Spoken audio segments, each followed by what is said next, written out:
Have you also seen those "I quit social media" videos but could never do it for yourself? It is because they're telling you the wrong reason to quit. In fact, I deleted Instagram 3 times before I realized that I wasn't addicted to scrolling. I was addicted to being seen, and that was so much harder to quit.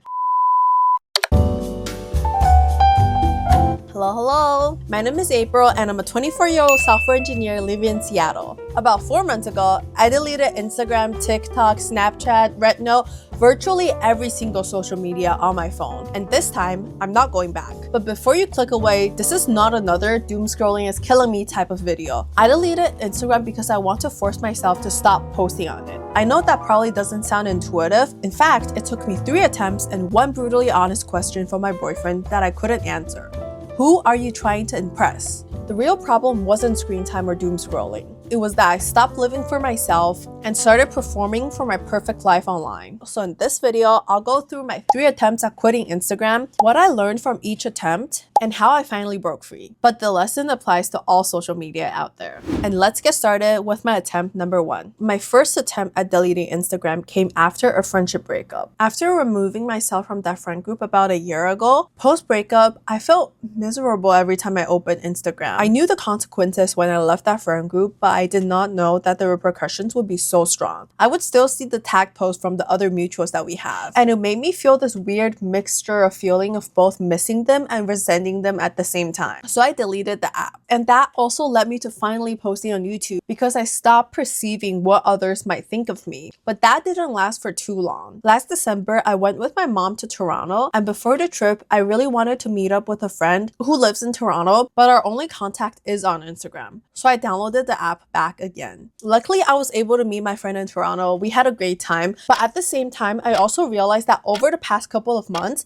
I missed multiple messages from some of my other friends about to visit Seattle and was asking me if I wanted to hang out. But I missed those messages and an opportunity to reconnect with my older friends. At that point, I realized that the app isn't just a social media platform anymore. It has in fact become the social infrastructure that's tied down into our everyday lives, and I couldn't really live without it. So I convinced myself that the first time that I deleted the app, I was just in the vulnerable phase. And now that I have bounced back from the friendship breakup, I should be fine. I will be strong enough to keep the app on my phone. Spoiler alert, I was not. My second attempt at deleting the app happened when I realized that Instagram wasn't just affecting my relationships. It was controlling my emotions. In January of 2025, a plane crash in DC killed many young figure skaters returning home from their camp. That incident in itself is a huge tragic, and I was really sad when I heard the news. My sister was flying home from a Disneyland trip with her orchestra the same night that those kids were flying home, and ever since I heard the news, I kept on thinking, what if it's my sister? What would have happened if it didn't happen to those kids but happened to my sister? And it makes sense to be so sad by such a tragedy, but here's how Instagram and Reddit comes to play. We're associated with those skaters' organization. I'm not going to include any screenshots of that because even the idea of thinking about it makes me very emotionally affected, so I don't want to see it again. On Instagram, I saw one of the young skaters' Instagram story. You could see that he literally posted a story as he boarded the plane saying that he's about to go home. And 10 hours before that, I could see a different story post of him happily at the camp meeting other skaters. Moreover, in Reddit, in the comment section of the news, you could see a bunch of people who's either parents of other young skaters or are associated with those skaters' organization. Through those social media apps, I was able to see more intimate perspectives of the story that I would have not been able to see if I were just to read it from a news article. After hearing about the news, I couldn't work for a whole day. I was working from home that day, but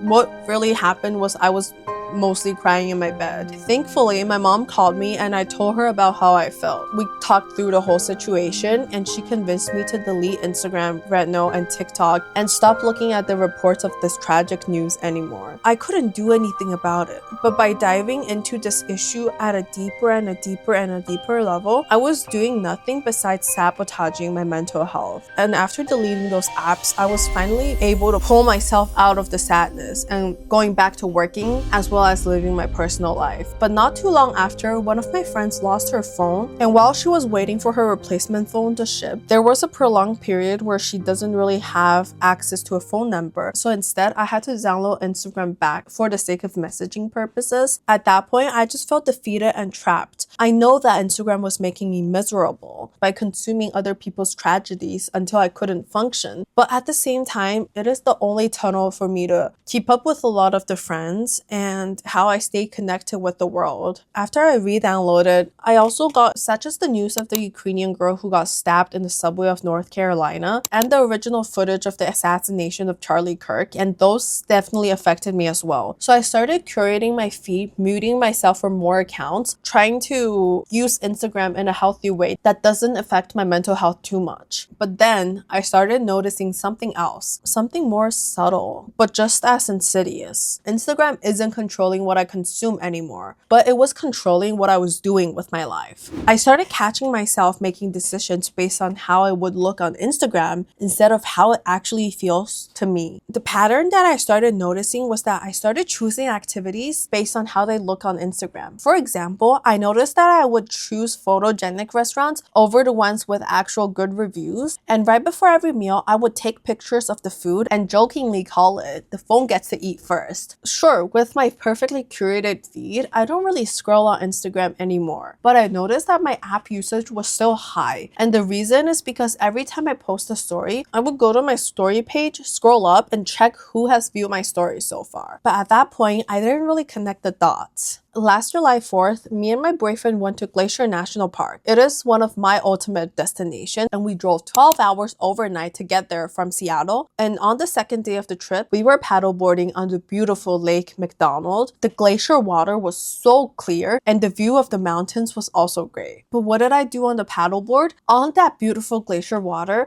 I somehow decided to fight the choppy cell service in the national parks and still refreshing Instagram over and over, try to see who has viewed my stories. Until my boyfriend looks at me and called me out. "Who are you trying to impress?" I couldn't manage to tell him an answer, but deep down, I had an answer, and it was even worse. I realized that the reason that my Instagram screen time is so long is not because that I'm addicted to scrolling, but I was so addicted to the idea of being seen by posting stories of my curated perfect life instead of actually living it. In the first 2 times, I was trying to delete Instagram based on the reason that everyone else told me that I should delete the app for: jealousy, doom scrolling, screen time. But the real problem was that I stopped living for myself, and instead, I was performing for an invisible audience. So this time, I deleted all of my social media apps again from my phone. But instead of quitting Instagram altogether, I decided to integrate it as part of my life, but use it smartly. I still allow myself to access Instagram and TikTok either through my phone browser, either through Safari or my laptop. That way, I'm still connected, and if I want, I can still view the stories that everyone posted. But it would be very hard for me to post a story myself. And not too long after, I started taking medical leave from Amazon, went in full monk mode. With the abundance of time after I started taking medical leave, instead of doing things for Instagram, for example, traveling, going to music festivals, partying with my friends, I started asking myself this question: